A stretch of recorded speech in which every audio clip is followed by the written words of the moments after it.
Σήμερα θα κάνουμε ένα μικρό βιντεάκι, μικρούλι. Εδώ πέρα στο δρόμο. Ωραία φωτάκια εκεί. Ωραία φωτάκια. Εδώ ένα πανέμορφο σπιτούλι.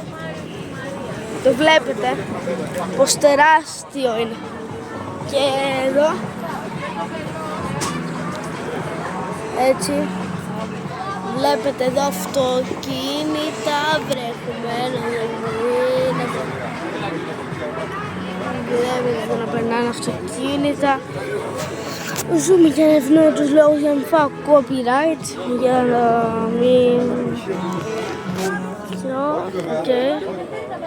Θα έπρεπε, παιδιά, άμα θέλετε.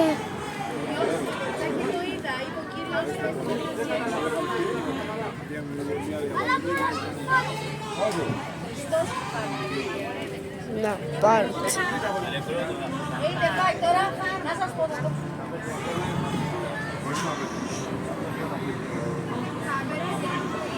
Ακόμα 5, ακόμα 1. Γιατί?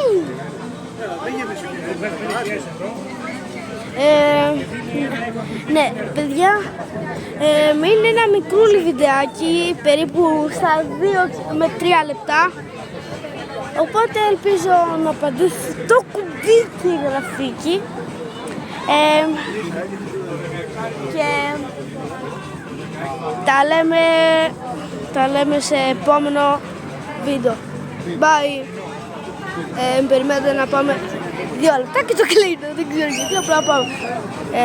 Να, εδώ ας πούμε, εδώ έτσι και bye σας.